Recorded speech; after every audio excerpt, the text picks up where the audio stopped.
Wyoming Territory, 1873. The wind screamed across the high plains as Marigold Nevers ran for her life. Her skirts were torn and her boots soaked from the stream she had waded through. The gray sky above threatened snow, but she did not stop to shiver. Her lungs burned. Her side ached. But the thought of turning back was worse than death. She would rather freeze out here than let her father's deal go through. She had been promised to Wallace Finch, a man 3 decades her senior with a cruel mouth and hands to match. Her father, a well-off cattle trader, said the marriage would secure the family's future. But Marigold had seen the dark look in Wallace's eyes, the way he had gripped her wrist too tight at supper, the way her mother had gone quiet the moment his name was mentioned. So she waited until the sun dipped behind the pines and the house fell silent. She packed a coat, a knife, and just enough food to get her as far as she could by morning. She did not look back. By nightfall, she was lost in the foothills of the Bighorns. The stars were sharp above her and everything else was shadow. She wrapped her coat tighter and pressed on, teeth clattering. Then came the hoofbeats. She spun, heart hammering, but saw nothing, just trees and wind. Then a voice, low, calm, and not English. She turned slowly. A man sat horseback just a few yards away, tall and still, half-shadowed by the trees. He wore no hat and his long black hair was tied back with leather cord. His rifle stayed across his saddle, untouched. His eyes, dark and unreadable, rested on her. "Are you hurt?" he asked, in English this time, voice deep and steady. Marigold blinked. "No, I need to keep going." He dismounted in one fluid motion. "You will not last the night." "I have to," she said, backing up a step. "I cannot go back." He eyed her torn hem, her shaking hands. Then he nodded once. "I am Odakota Elkstone," he said. "My people are camped not far." "I cannot go with you," she whispered. "I did not say you must," he replied. "But there is warmth, food, fire." She hesitated. Her body screamed yes. Her heart still screamed run, but her feet stayed still. "You do not know me," he said softly, "but I will not harm you." She looked up at him, really looked. There was no hunger in his eyes, no judgment, just calm, just patience. "I am Marigold Nevers," she said. He gave her a short nod, then turned and began walking, leading his horse. She followed. The camp was tucked in a sheltered valley, smoke curling from several tippies.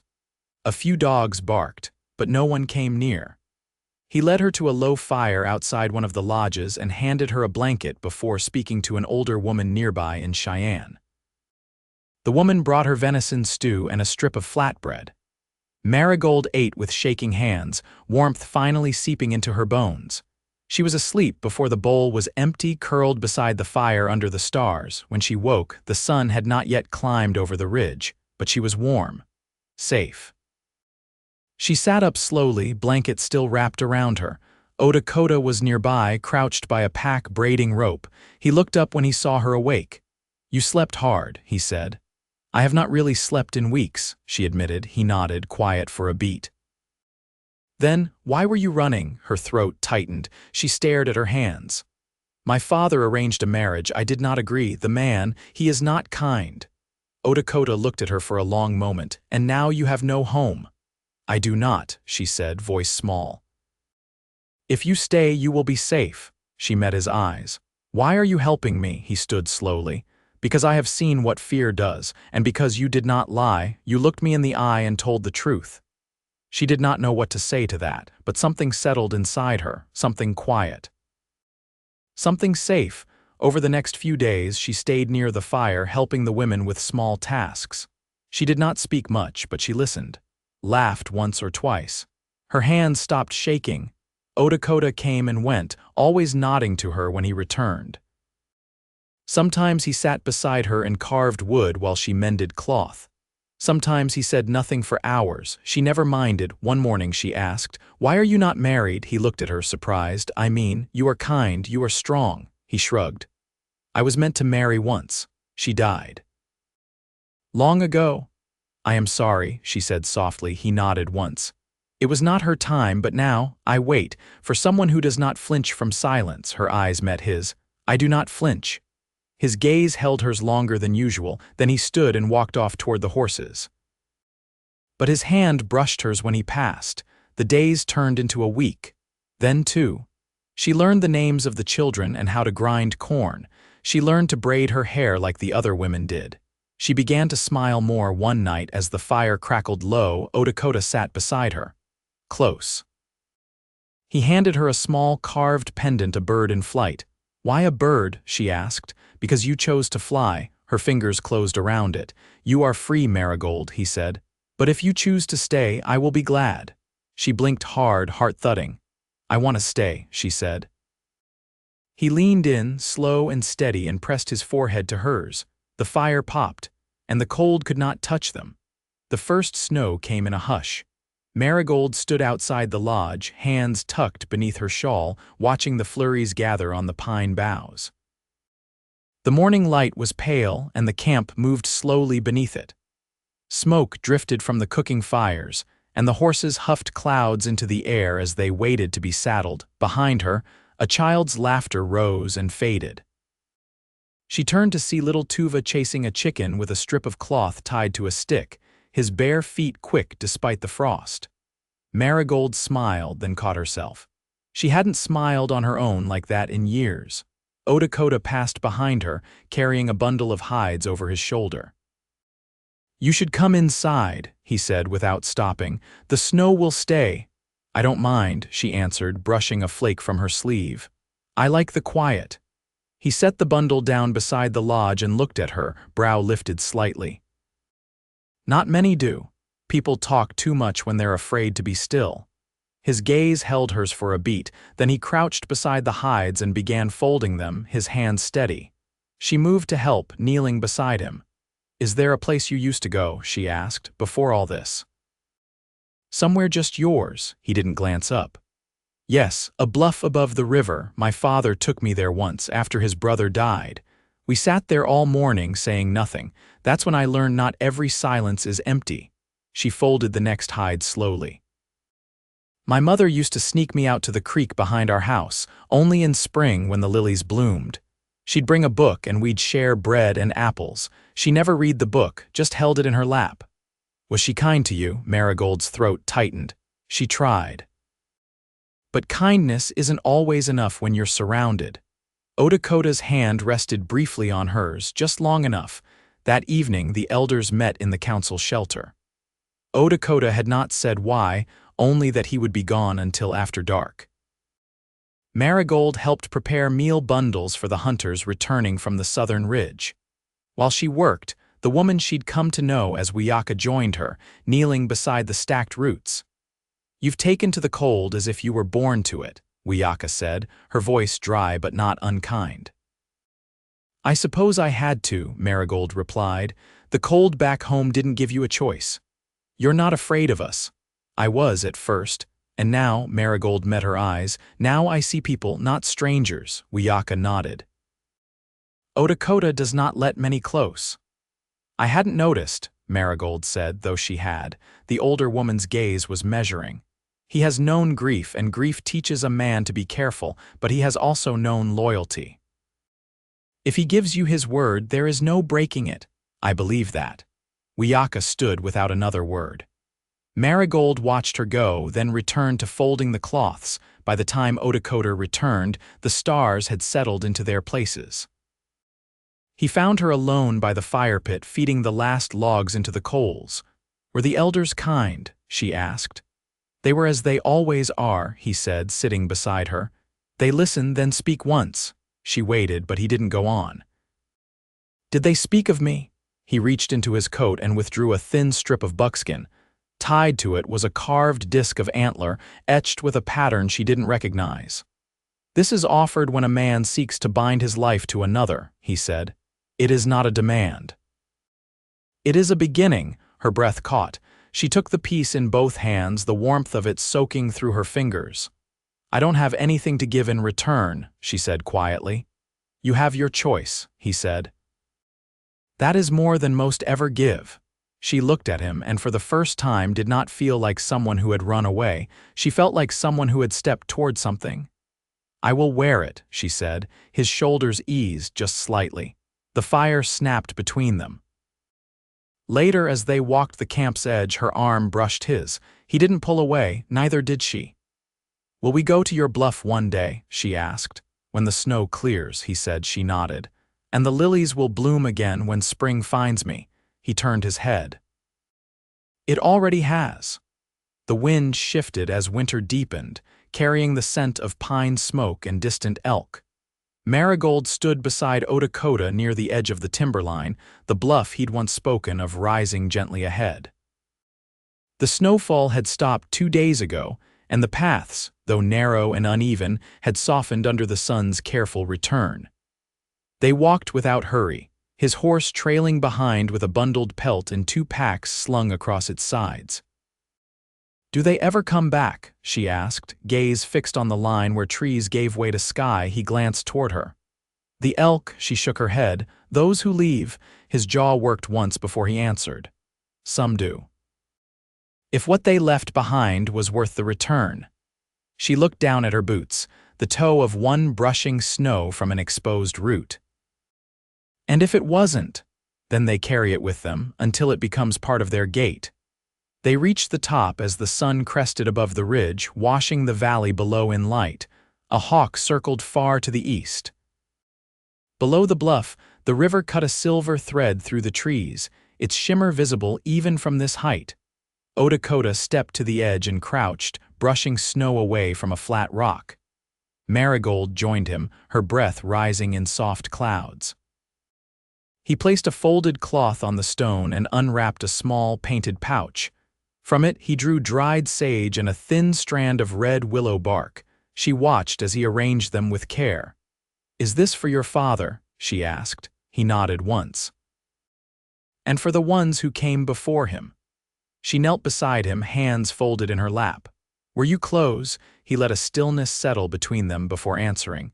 He was a quiet man, not cold, just made of fewer words than most. I used to think he held back. Now I believe he gave what he had. She studied his profile, the strong line of his brow, the way his mouth rested in patient thought. "You remind me of that." He didn't look at her, but his voice softened. "I hoped I might." They stayed until the sun passed its peak, the shadow of a hawk stretching long across the snow. When they began their descent, she walked beside him in silence, the weight between them no longer heavy, only known. Back in the camp, the children had built a crooked snow shelter near the outer ring of teepees, and steam rose from the cooking fires. Someone was singing low in Cheyenne, a song with a rhythm that rose and fell like a heartbeat. Inside the lodge, Odakota placed the pouch on a wooden shelf beside a small bowl of river stones. Marigold removed her coat and hung it on the peg near the door. "You were gone longer than expected," Wiyaka said from the threshold, her braids streaked with gray and a woven basket balanced on one hip. "We stopped at the bluff," Marigold said.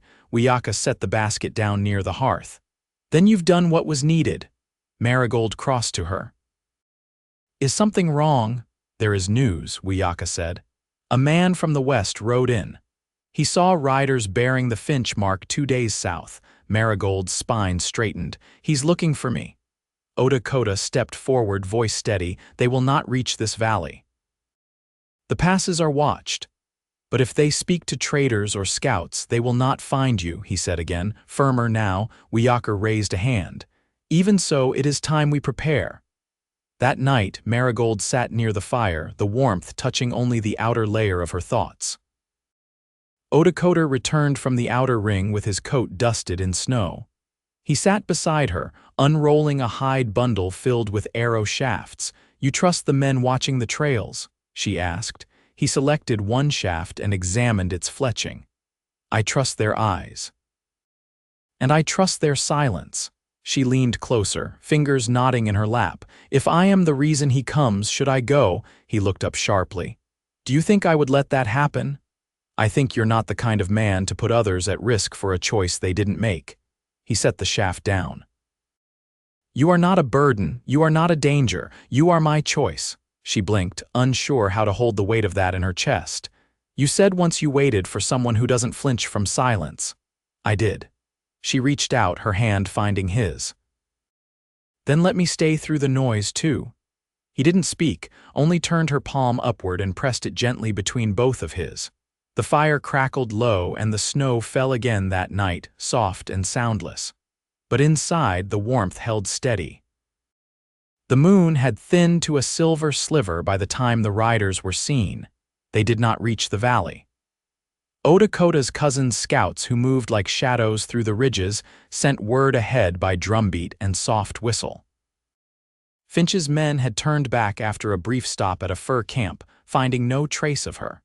No names given. No trail followed. Marigold was gathering snowmelt from a basin when Odakota returned from the western ridge, his boots heavy with mud, the sleeves of his shirt damp to the elbow. He didn't speak, only knelt beside her and dipped a hand in the basin. She watched the water darken as he washed the trail from his skin. "They're not coming," he said finally. She nodded, though her shoulders stayed tight. He looked up. "You still carry it." "That fear, I don't know how to put it down." "Then carry it here," he said, touching the center of his chest. "Not behind you." She looked at the water between them. "He always said I was too proud, too strange. That no man would keep me if he hadn't paid for me first."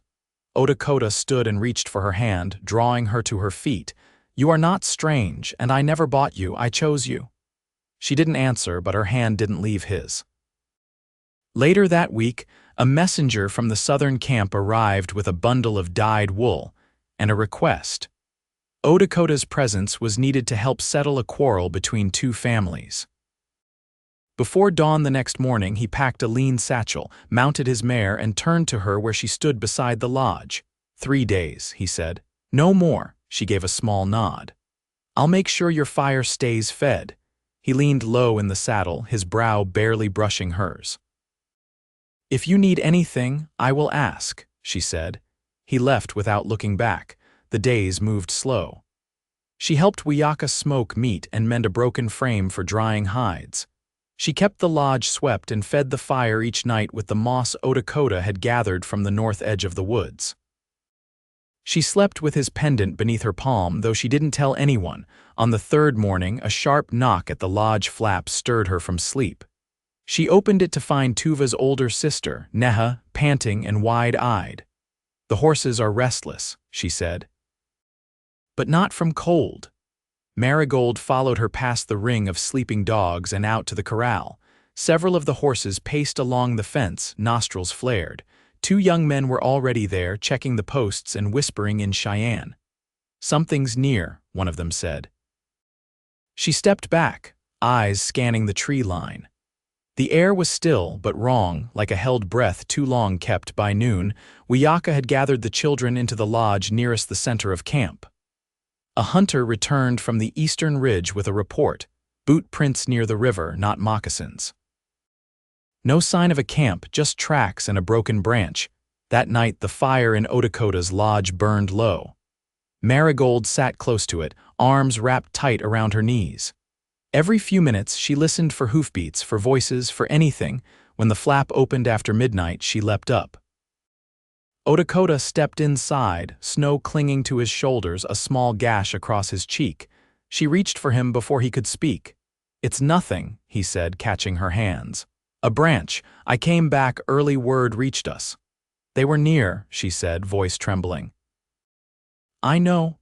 He drew her close, his hand steady against the back of her head. "They're gone now, driven south." She didn't cry. Instead, she sagged against him as if her bones had waited for his return to rest. "I didn't know if you'd come back in time," she whispered. He stepped back just enough to look down at her. "You think I'd leave you with my fire still burning?" She shook her head, and he kissed her, soft and certain. The next morning, he brought her to the riverbank. He held out a length of dyed leather, blue and red beads strung along its middle. "This is not a ceremony," he said. "Not yet, but it is my word in the open air. You walk beside me. My days are yours." She took it, fingers brushing his. "And mine are yours." They walked back to camp in silence, the river at their backs, the sun rising slow behind them. The thaw came slow but sure. By early April, the snow had receded from the valley floor, leaving behind damp earth and the first brave shoots of green. The river ran stronger now, its edges lined with pale buds and the occasional fallen branch. In the mornings, fog draped the trees like gauze before lifting with the sun. Marigold's days filled themselves without being asked. She learned to stretch hides with a bone scraper and to twist sinew into thread. She helped gather willow bark for teas and dried wild mint in small bundles near the lodge fire. Her hands, once fine and narrow, had earned calluses. Her skin had taken on the quiet bronze of long days outdoors. Odakota returned each evening with something new, a flint he had napped sharp as a crow's beak, a songbird feather found tangled in brush, dry mushrooms tucked in his pouch. He never said the items were for her, but he always placed them where she would find them. One morning, as she crouched beside a shallow stream, washing the cloth she used for binding herbs, she glanced up to find him watching her from the far bank. His hair was damp, gathered in a loose tie at his nape, and he held a small clay pot in one hand. "What is that?" she asked, standing. "Paint," he said, stepping across the stones to reach her. "For the ceremony." She wiped her hands on her skirt. "They've agreed to it, they have. You've made a place here, they see it." She studied him for a long moment. "And you, do you see it?" He handed her the pot. "I see a woman who listens more than she speaks, who didn't try to change what she didn't understand, who stayed when she could have run again." She held his gaze. "Then let me ask you something." He inclined his head. "Do you want children?" His brow lifted slightly. "I do." "When the time finds us," she nodded. "I'd like that too, not now, but later." He reached out and tucked a wet strand of hair behind her ear. "Then later it will be." The ceremony came just after the first thunderstorm of spring. The air still carried the scent of rain, and the ground was soft beneath their feet. The people gathered near the river's bend, where the willows grew thick, and the water forked into two streams that met again downstream. A blanket was laid across the grass, woven with both Cheyenne patterns and dyed wool from the southern traders. Marigold wore a dress Wiyaka had sewn from soft tanned hide, beads stitched in a single trailing line down the sleeves. Her hair was braided tight, a small feather from the hawk Odakota had found woven near the end. He wore no headdress, only a beaded cord across his brow and a red tie at his wrist, sign of a man bringing union with open hands. They said words hers in halting Cheyenne, his in English for her sake. They touched foreheads, then joined hands, and the elder poured water over their clasped palms, letting it run down into the soil. After, there was food: roasted fish, cornmeal cakes, wild berries mixed with honey. Children ran barefoot through the grass, and someone played a low flute near the fire. Marigold sat beside Odakota on the blanket, her head resting against his shoulder. "Did you ever think," she said softly, "that this would be your life?" "No," he said, "but I hoped something like it would find me." She looked up. "And now," he turned to face her. "Now it's mine." That night they returned to their lodge, the fire burning low and steady. She placed her hand on his chest, just above his heart. "I used to think I had no say in what happened to me," she whispered, "but I chose this." "I chose you." He kissed her then, slow and sure, and pulled her close beneath the blankets, the warmth of their joined breath filling the space between them. Years passed, and the valley stayed quiet. By the time their first child came, a son with eyes like riverstone and a wide, thoughtful brow, Marigold had long since forgotten the sound of fear. She gave birth in the lodge, Wiyaka beside her, Odakota's hand gripped tight in hers. The boy entered the world strong, lunged, and steady. They named him Avon, after a wildflower that bloomed near the water's edge, small and defiant. Avon grew with the seasons. Marigold taught him to count in English, Odakota to track birds by their prints in the mud. When he was old enough to walk the paths alone, they showed him the bluff above the river, and he stood quiet as the wind passed around him. In time, they built a second lodge, warmer and closer to the trees. Marigold kept bundles of dried herbs hanging from the rafters, and Odakota carved a cradle board with foxes running along the sides.